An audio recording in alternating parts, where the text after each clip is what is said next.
하나님 나라는 마치 밭에 감추인 보물과 같다. 밭에 감춰진 보물이라고요? 그 보물은 발견한 사람은 아주 기뻐하면서 자신의 전 재산을 팔아 그 밭을 샀지. 우와, 가진 것을 다 팔아서 사다니. 오, 그 보물은 진짜 귀한 것이었나 보네요. 그렇단다. 하나님의 나라는 그 무엇보다도 귀한 것이란다. 천국은 마치 밭에 감추인 보화, 앙 속에 묻힌 아무도 모르는 보석. 잠깐만, 천국이 땅속에 있다고? 천국은 하늘에 있는 거 아니었어? 그러게? 이 노래 누가 만든 거지? 샬롬, 우리 친구들 무슨 얘기하고 있었나요? 전도사님, 제가 교회에서 배운 노래를 부르고 있는데요, 가사가 좀 이상해요. 응? 무슨 노래요? 가사가 어떤데요? 아니, 글씨, 천국이 땅 속에 있다지 뭐여유? 땅 속에 있는 천국이요? 조금 이상하네요. 한번 그 노래를 들려줄 수 있나요? 천국은 마치 밭에 감추인 보화, 앙 속에 묻힌 아무도 모르는 보석. 아, 그것은 예수님께서 말씀하신 천국, 즉 하나님 나라의 비유 이야기인데요. 하나님의 나라가 땅속에 있다는 것이 아니라 하나님의 나라는 마치 숨겨진 보석과 같고 또 그 무엇보다도 가장 귀하다는 것이 이야기의 핵심이에요. 우리 친구들이 가장 아끼는 것이 뭐가 있을까요? 엄마, 아빠야.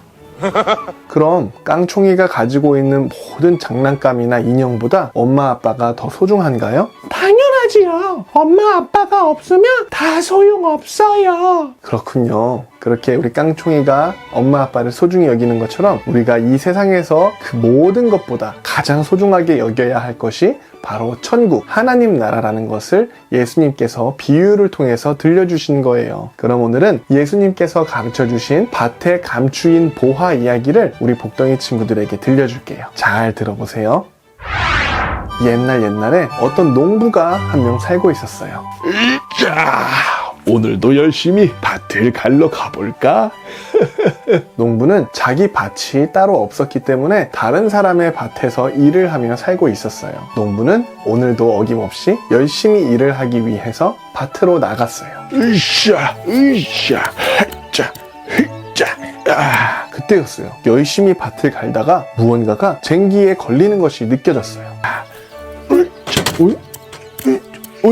농부는 무엇이 있는지 살펴보다가 눈이 휘둥그레졌어요. 아니, 이게 뭐야? 왜요? 뭐가 있었는데요? 글쎄요, 농부 아저씨께 한번 여쭤볼까요? 농부 아저씨, 왜 그렇게 놀라셨나요? 쉬, 비밀인데. 글쎄, 내가 엄청난 보물을 발견했지 뭐야. 쉬, 다른 사람한테는 말하면 안 돼. 우와. 농부는 그 보물을 다시 땅에 그대로 숨겨두고 돌아갔어요.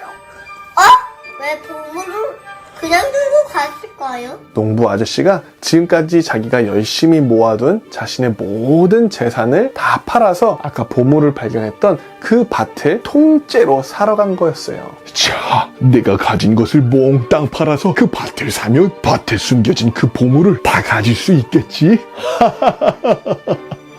농부는 그렇게 자신의 모든 소유를 다 팔아서 그 보물이 숨겨져 있었던 그 밭을 샀어요.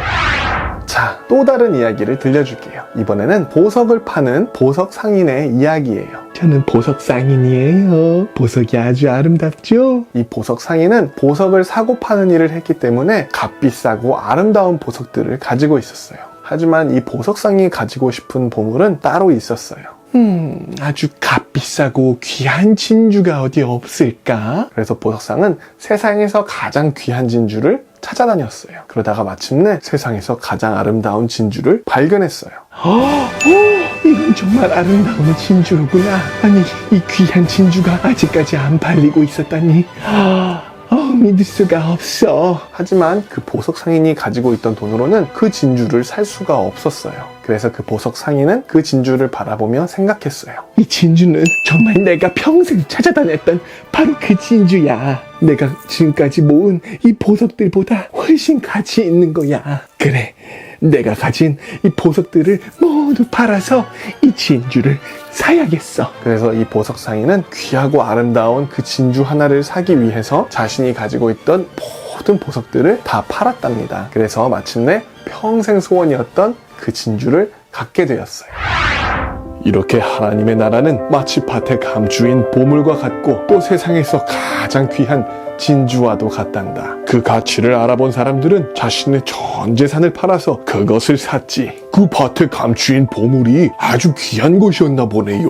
우와, 그 진주도 엄청나게 아름답고 값진 진주였나 봐요. 그렇단다. 그래서 오늘 이야기의 두 주인공은 자신의 소중한 것들을 다 팔았지. 하나님 나라는 밭에 숨겨진 보석과 같고 또 세상에서 가장 귀한 진주와 같아서 이 세상 그 무엇보다 가장 소중한 거란다. 예수님 말씀처럼 하나님 나라는 마치 가장 소중한 보물과도 같은 거예요.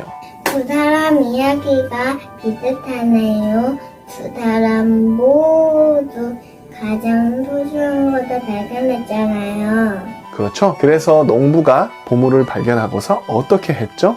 자기 전 재산을 다 팔아 밭을 샀어요. 맞아요. 그럼 좋은 진주를 발견한 보석상은 어떻게 했나요? 보석들을 모두 팔아서 진주를 샀어요. 어머, 내 보석들이 어디 갔지? 하나님 나라는 이처럼 내가 가진 모든 것을 다 내어주어도 아깝지 않을 만큼 귀한 거예요. 저는 아주 비싼 보물이 없는데 그럼 하나님 나라에 들어갈 수 없는 거예요? 저는 하나님 나라를 가지려면 제가 가진 내용을 다 팔아야 하는 거예요. 내가 가진 것을 다 팔아서 가장 귀한 것을 산다는 이 말씀은 우리가 지금까지 내 맘대로 살아왔던 그 방식을 버리고 하나님의 말씀 또 예수님의 가르침대로 살아가는 것을 의미해요. 우리가 하나님의 말씀을 듣기 전에는 우리가 하고 싶은 대로 하면서 살았지만 예수님의 말씀을 듣고 또 우리가 양보하고 서로 사랑하고 하나님의 뜻대로 살아야 되는 것을 깨달은 후에는 하나님께서 기뻐하시는 대로 살아가는 것이 가장 소중한 것이라는 것을 우리가 마음에 깨닫고 하나님의 뜻을 따라서 살아가는 거예요.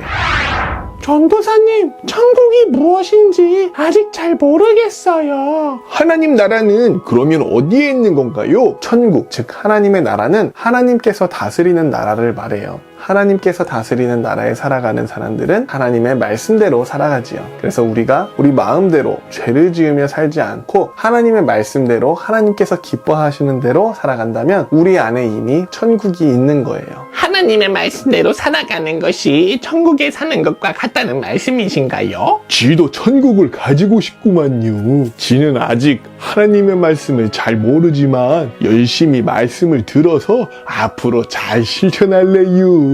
소중이가 좋은 다짐을 해주었네요. 오늘 밭을 갈던 농부가 놀면서 보물을 발견했던 것이 아니죠. 하루하루 열심히 자기에게 주어진 일을 하며 살아가다가 비로소 보물을 발견한 것이었어요. 우리 친구들이 하루하루 하나님의 말씀대로 살기 위해 또 하나님 말씀을 실천하기 위해 힘쓰며 살아갈 때 하나님의 나라가 무엇인지 깨달을 수 있을 거예요. 그리고 하나님의 나라가 우리 마음속에 있는 것을 어느 날 발견할 수 있을 거예요. 네, 전도사님, 이제 천국이 무엇인지 조금씩 이해가 되는 것 같아요. 천국은 하나님 말씀대로 살아가는 우리 안에 있다. 꼭 기억할게요. 그래요. 그렇게 하나님의 말씀대로 실천하면서 살아가고 또 천국을 소유한 하나님의 자녀가 되기를 다짐하면서 함께 기도할게요. 하나님 아버지, 오늘은 예수님께서 밭에 감추인 보화 이야기를 들려주셨어요. 밭에 숨겨져 있던 보물을 발견한 농부는 자기의 모든 소유를 팔아서 그 밭을 샀어요. 우리도 지금까지 우리 마음대로 살아왔던 우리의 지난 날을 내려놓고 밭에 감추인 보화와 같은 하나님의 말씀대로 살아가는 하나님 나라의 자녀들이 되게 해주세요. 예수님의 이름으로 기도합니다.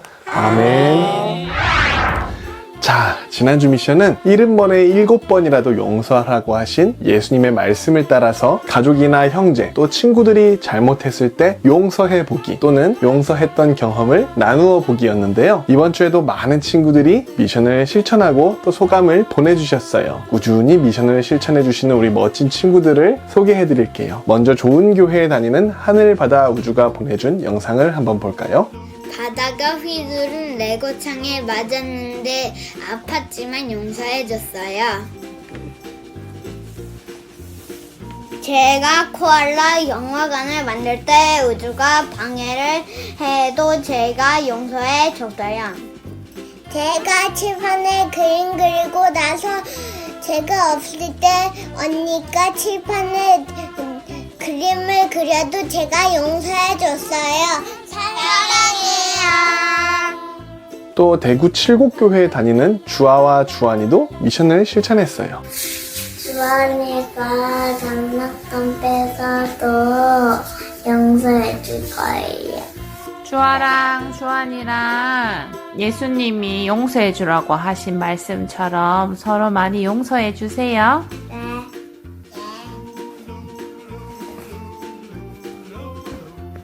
광주 서광교회에 다니는 동현이와 선미의 다짐도 한번 들어볼게요. 엄마가 장난감을 밟을 때 용서해 줄 거예요. 고마워요. 선미는 누굴 용서해 줄 거예요? 애기한테 여기 이렇게 빼지지 않고 나야 사이좋게 놀 거예요. 애기랑 사이좋게 놀 거예요? 애기가 장난감 뺐어도 용서해 줄 거예요? 네. 마지막으로 부천 행복한 교회에 다니는 이나와 인우 소식이에요. 등을 깨물었는데 내가 용서해 주었어요. 휴대손으로 누나 등을 때렸는데 누나가 용서를 해주었어요. 와, 우리 이나 누나가 인우를 참 사랑하나 봐요. 인우도 친절한 우리 이나 누나 말을 잘 듣고 또 서로서로 오래오래 사이좋게 지내기를 바라요. 나에게 잘못한 사람을 용서하는 것이 결코 쉬운 일은 아니에요. 하지만 우리의 미움과 거짓말과 같은 죄 때문에 우리 대신 죽으신 예수님을 생각하면서 우리에게 잘못한 사람을 용서할 수 있는 마음이 넓은 친구들이 되기를 축복해요. 자, 그럼 이번 주 미션은 무엇일까요? 이번 주 미션은 첫 번째, 우리 깡총이가 오늘 찬양을 부른 것처럼 우리 친구들이 좋아하는 찬양을 한번 불러보기예요. 찬양을 하면서 율동까지 같이 하면 우리 마음에 기쁨이 가득할 거예요. 예쁘게 찬양하는 모습을 영상으로 담아서 보내주세요. 두 번째 미션은 우리가 상상하는 하나님 나라의 모습을 그림으로 그려서 영상으로 찍어서 소개하기예요. 하나님의 뜻대로 다스려지는 또 예수님의 사랑이 가득한 하나님 나라의 모습을 예쁘게 그려서 훈이전도사 카카오톡으로 보내주세요. 그럼 기다리고 있을게요. 안녕.